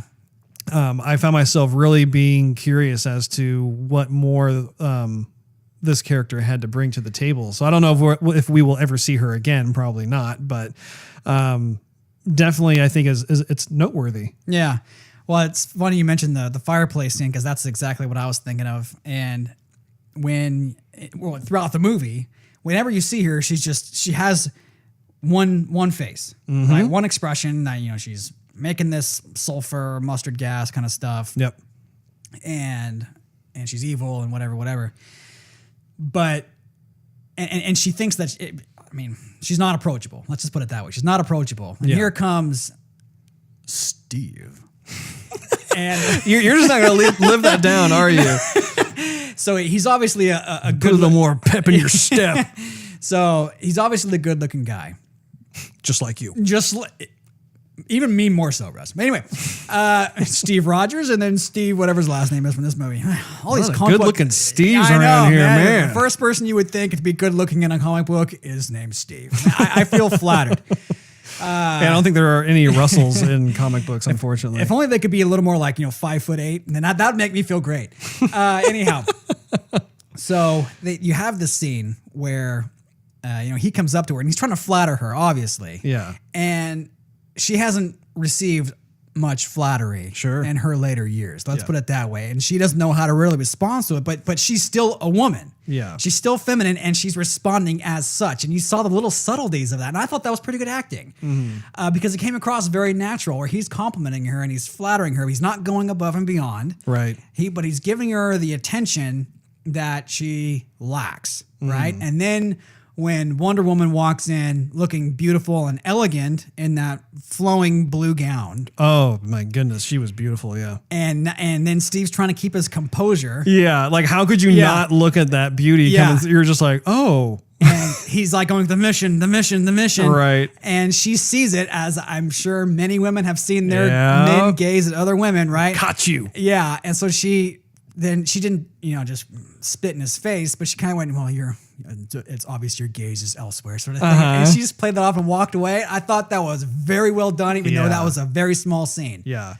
Very true to life. Another actress that I thought did a wonderful job, her name is Lucy Davis, and she played Etta, who was Steve's secretary. Oh, yeah. I like her. Oh, I like her a lot. She had a lot of spunk to her, which I appreciated. I really liked when they were trying to find an outfit for Wonder Woman and just the lines that she had and just being a dependable character. I thought that was cool too. Although when she took the shield, like when Wonder Woman handed over her sword and shield to Etta, she did a facial expression that confused me, because at first she had a kind of like this weird like ulterior motive grimace that she did. And I was like, oh, is she a spy? Like, is she a German spy? Like, what's the deal? And then, but it wasn't the case. Like, she came back later on when Wonder Woman saved Steve's buttocks from those guys who were going to try and shoot her. And she came with her sword and shield at that point. So that it laid that possibility to bed. But I don't know. That always stuck out to me. Like, why? Maybe she saw that, like, there were men who were following them or something. I don't know. Like, it was just one of those moments where I was like, oh, okay. oh. Yeah, it was kind of like a 5-minute long depending on what was going on the screen. Yeah. So yeah, that was worthy of mention as well, just seeing her. And I knew I would like her anyway, just from the trailers. She just was this fun personality. We've already talked about Gal Gadot, of course, and Chris Pine. No, we haven't. Well, do you want to keep going? Robin Wright, of course, Danny, David. They all did. They brought their A game, I felt like. Yeah. So definitely dig that. Moving on to special effects. Okay, so this is an area that for me, certain sequences were breathtaking while others looked too CGI to me. Yeah. There were certain scenes, like once again, like you could tell that they put a lot of time and effort into the no man's land scene with like all those bullets. You could see them like bouncing off her shield and off of her bracers and stuff. Like it's like, oh yeah, like super cool. Even like when she went in, when she got launched into the church steeple to take out the sniper, I thought that was actually pretty good. Like you could tell it was CGI, but it wasn't like that. Oh gosh, like could you make it any more CGI? Yeah. However, there were other sequences I felt like where I don't know if the budget just ran out or if there were some technicalities involved, but I felt like it kind of brought me out of the moment a bit. And in this day and age, it wasn't like they were pushing the envelope in terms of a lot of these special effects. And so it's like, okay, come on, you guys. Like, I don't know if there were time constraints involved or what the deal was, but that was an area that I kind of did a mental check of just like, okay, well, this could have been done a little bit better. Yeah, to me, it was the physics. And yeah, that's probably what it was. And it's, for some reason, game developers, when they make a game, they can do it. And they have the physics pretty down. It's kind of an off, like an anomaly if you see a game or a cutscene from a game and they don't have the physics down. Yeah. You know, so I thought, okay, and I don't know what the equipment is like when you make a game versus when you're working on a movie. I mean, it's all top-notch stuff. Right. But I thought, it's 2017. Like, we can get the physics down. I mean, I've seen it in, like, I think it was the third Blade back in the day, and I've seen it in some of the Spider-Man movies. I got to watch Blade again. I love that trilogy. Yeah, where it's typically when they jump or when they land, you think they get kind of stretchy, kind of Gumby. And I thought, you can't, like, we don't know that they weigh anything. You're like, what in the world? Come on. Yeah, I know the budget, I think, for this film was like $150 million. I mean, they had quite a bit of money back there, and there really weren't any kind of heavy hitter actors that command like a $20 million salary, at least to my knowledge. So, yeah, it was a bit of a head scratcher, but at the same time, all of the special effects were not like that. There were certain sequences that actually looked great. It looked really nice. Moving into the costume, this is something that I'm really thrilled to talk about. So the costume designer on the show is Lindy Hemming, and she is just one of the best, in my opinion. And really, I'm sure this opinion is shared with many others in Hollywood, but she seriously is one of the best costume designers I've ever seen. And her repertoire of different films that she has collaborated on is very vast and impressive. And so I was very excited to see what she would do with it. And I caught, you catch glimpses of it through like the posters and through the trailers. And of course, gazing upon that, I was like, oh wow, okay, this is showing some major potential. But the Wonder Woman costume is very iconic. Even the classical version of Wonder Woman, like when you see the old school version, it is still iconic to this day. And so I was curious to see how they could maintain a lot of what made the classic costume iconic, but then also fuse it with more modern, more of a modern fashion, I guess you could say. And I felt that she just did an A+ job on the uniform from top to bottom. I just absolutely loved how it exuded that feminine strength, but also just what it is to be a woman. I loved how there were, especially like in the 20s, like in World War I, in that era, women dressed very differently back then than they do today. Much more conservatively, much more like layers upon layers upon layers of clothes. I really appreciated how they actually had a scene in the movie where she was trying on. It was an opportunity to be able to like see all these different types of clothes that were, deemed in fashion back in the day, which actually the outfit that she ended up going with, I really did like a lot. Like there were certain outfits back in the day that actually I just found to be very tasteful and just cool looking, for lack of a better way of saying it. But what I really loved about there's certain sequences, and again, this goes back to more of the subtleties of the film, like these things that are not like smack dab in the middle of your face, but like there was a scene where they're walking outside in London, and she has on that big black coat of hers that's hiding her uniform, and at one point she's ready to go to battle because she thinks that they're almost there, and so she begins to take her coat off, and so once again you see this like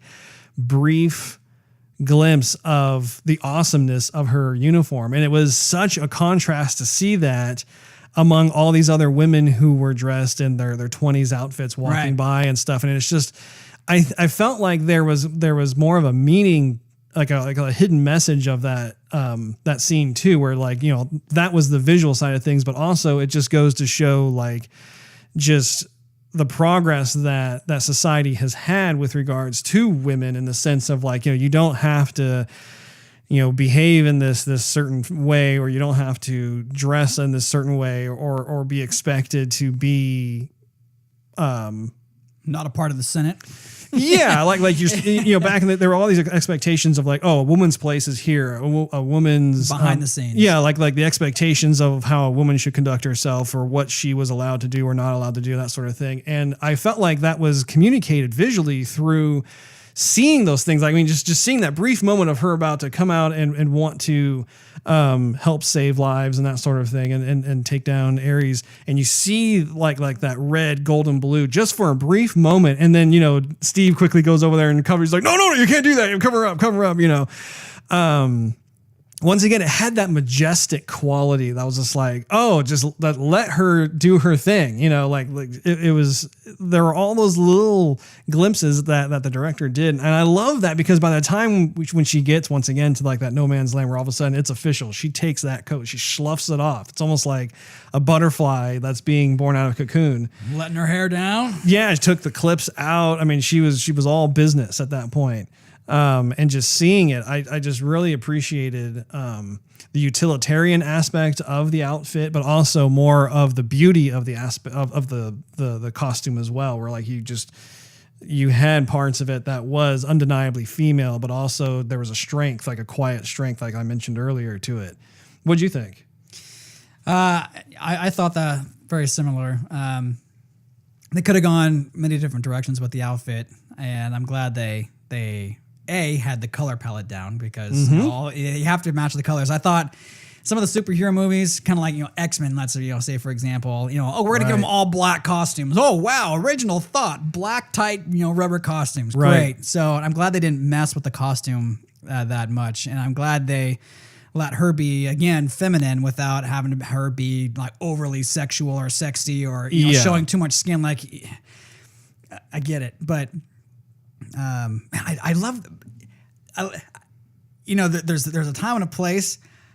I love how they dressed though back then at the same time. Sure. Especially the dudes. Like, everyone's dressed up a notch better. I mean, suits and vests, hats, ties, it's the slacks, the whole deal. Like, everyone just took it a step up. I really like that time period as far as dress goes.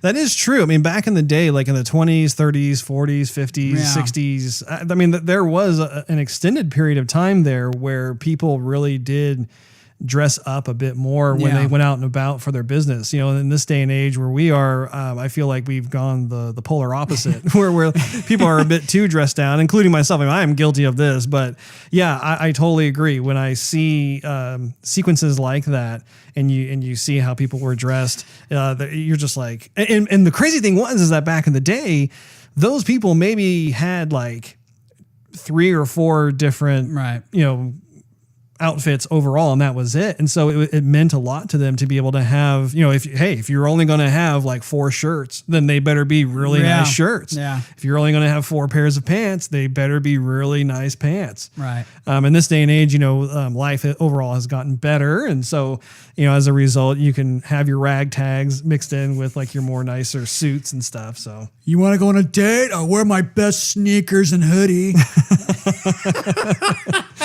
But you got to be in heels.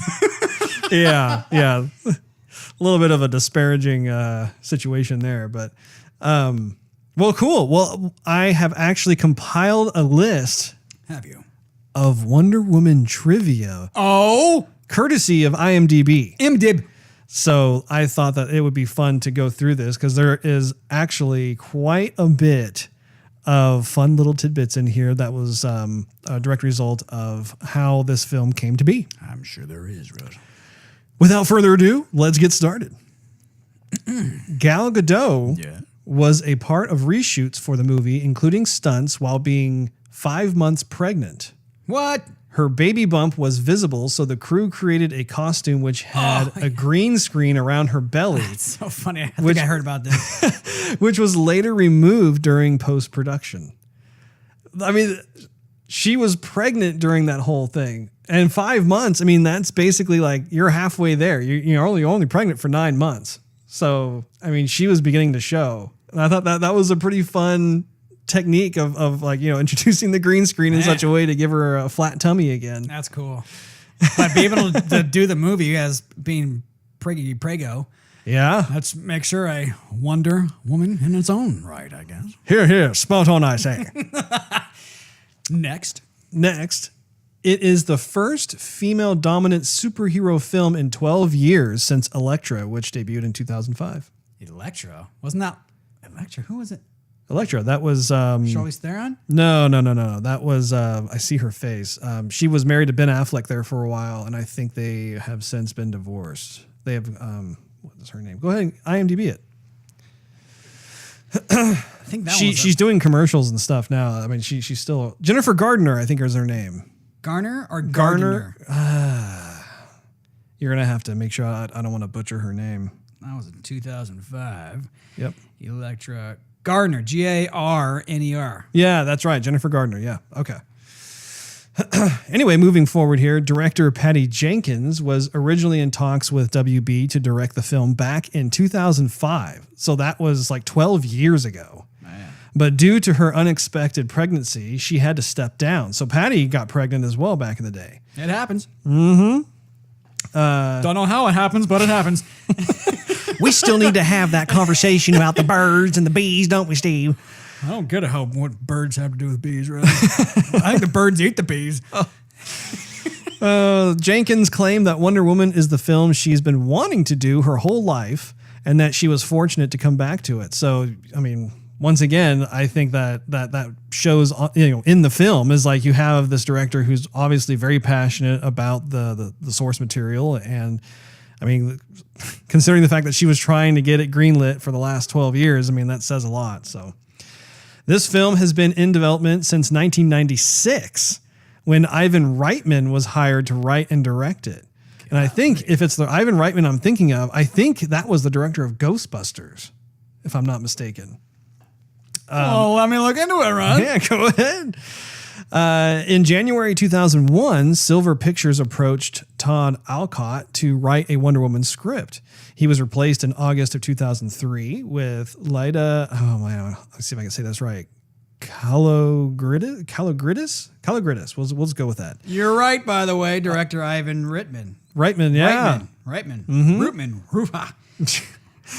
Later in March of 2005, Joss Whedon, who once again is the director of The Avengers, was hired to not only write but also direct the film. But in February of 2007, he left due to creative differences.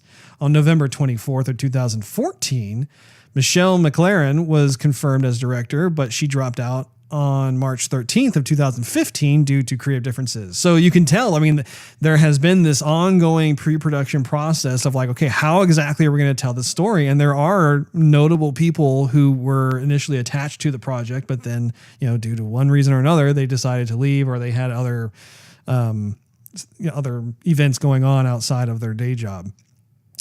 So yeah, pretty interesting to see how that came about.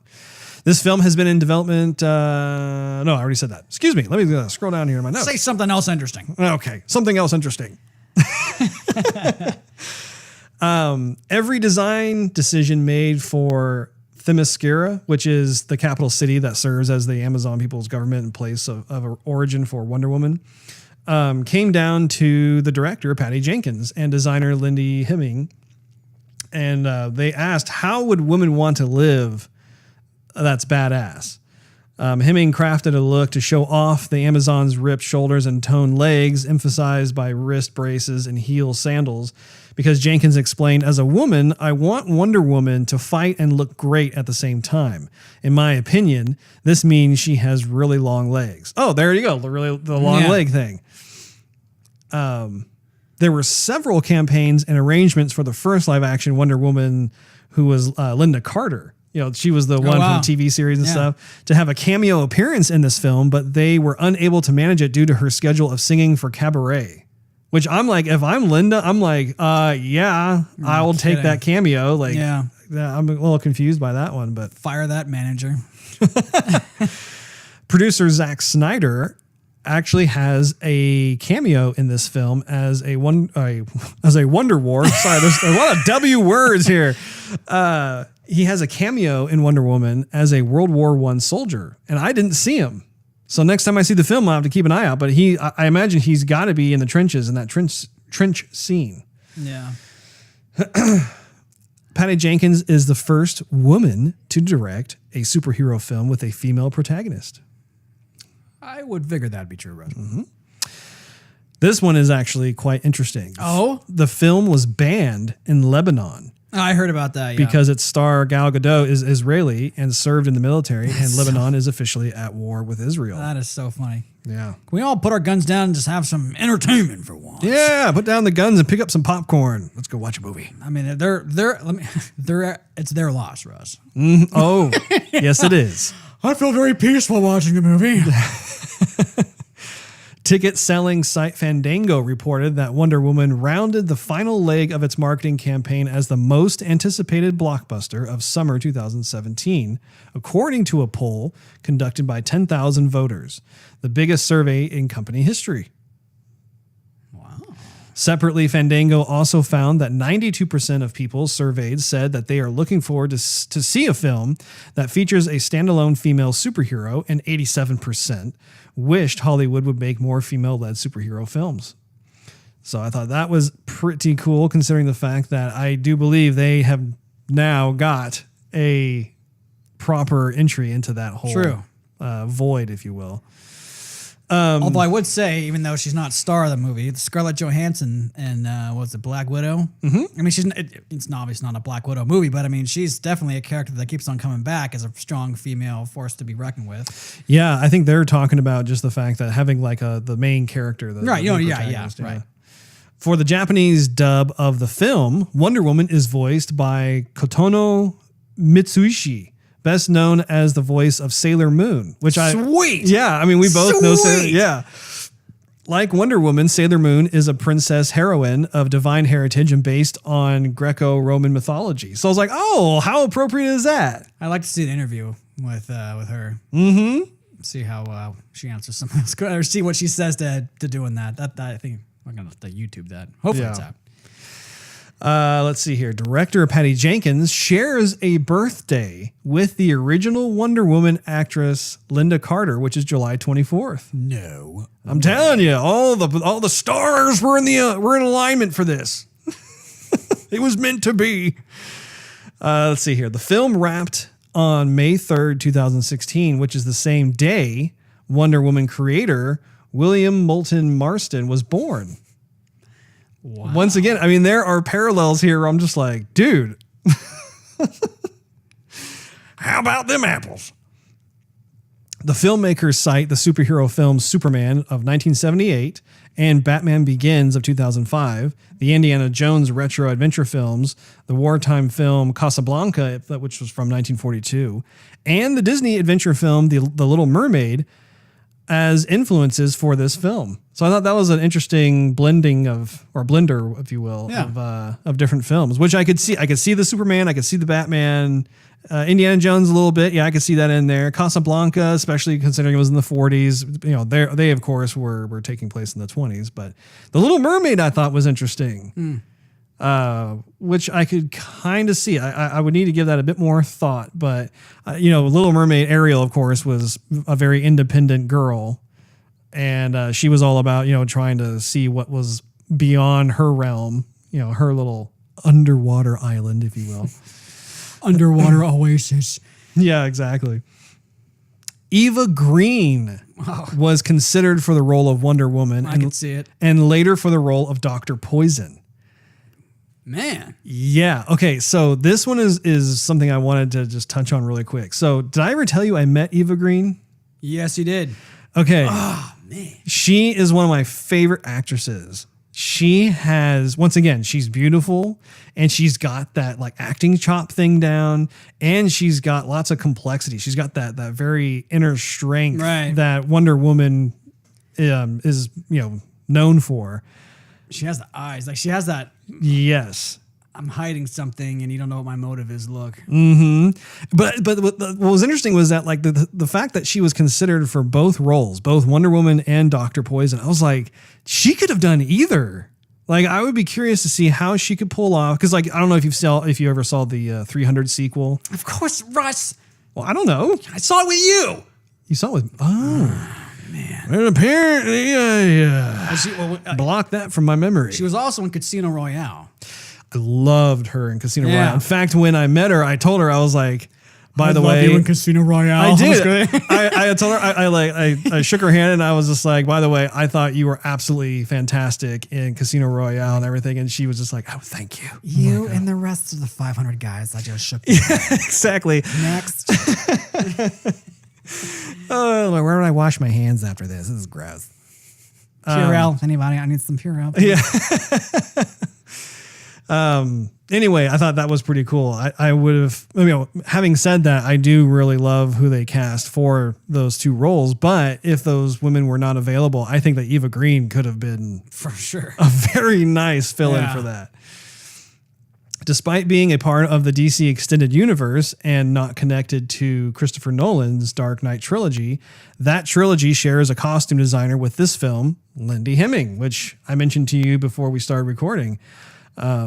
And once again, I would love to take her out to lunch. If I ever had the opportunity to be able to like just listen to her tell her story of just how she got into costume design, how she goes through her creative process of getting inspired for whichever film that she's on.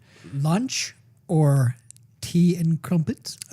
She might be a little bit more into tea since she is British. I want to take you out, madam. Maybe for some tea and crumpets. Yes. Yeah, definitely. May I escort you to the nearest cafe? If you ever get a chance to look at some of the behind the scenes footage from like the Batman films, definitely check it out because she, especially like she did the Joker for Heath Ledger. Like she came up with that whole outfit there, which, once again, she was trying to find something that was iconic because the Joker is very iconic, but then also bring in some of that more modern sensibilities. I like that. Oh, he's back. I love it. Let's see here. Oh, and last but certainly not least, one of the other little tidbits from IMDb that I thought was worthy. In the comics, Batman once called Wonder Woman the best melee fighter in the world. Did he? That's what issue, Ron? That's some high praise right there, Steve. I don't know what the issue is. They didn't have it listed here, but but still, I was like, oh, very noteworthy. So there must have been some bat flirtation right there. Well, you do know that Diana has a thing for Superman. Yes. Yeah. Mm-hmm. Batman's kind of the bad boy of the bunch, but he's kind of the Wolverine of the DC world, Wonder Woman likes her some Superman. Likes her some Boy Scout. Like me some red underwear and red cape. She digs a man who has no problem wearing his underwear on the outside of his pants. That's the new fashion trend, and I like it. Yeah, exactly. Anyway, that about wraps it up for us on episode 11. And we really hope that you guys have had as much fun as we had reviewing this. I know that Steve and I have been just absolutely excited to try and hold as many thoughts together as possible after seeing the film. I think I got that from you, and you got that from me as well. Just walking out, we're like, hey, don't say anything, don't say anything. And, like the weather at 1 a.m. in the morning. Yeah, exactly. Actually, the weather was really mild and nice. Kind of balmy. Yeah. Like you were on some far-off Italian Greek island, you know what I mean? Yeah, exactly. I was kind of expecting some Amazonian princess to walk by or something. I don't know.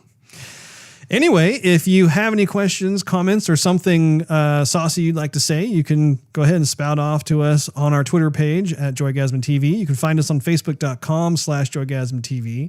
And of course, this recording will be made available on SoundCloud as well with Joygasm TV. And to end things on a proper note, we are going to play for you one more segment from the Warner Brothers trailer just because the music is just that good. Until next time, happy gaming, guys.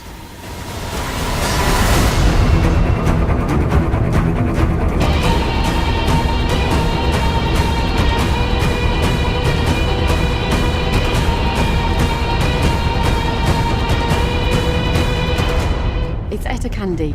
I'm Steve Trevor's secretary. What is a secretary? I go where he tells me to go and I do what he tells me to do. Oh, well, where I'm from, that's called slavery. I really like her. Fantastic. Oh, Ladies, after you. I do. I like her.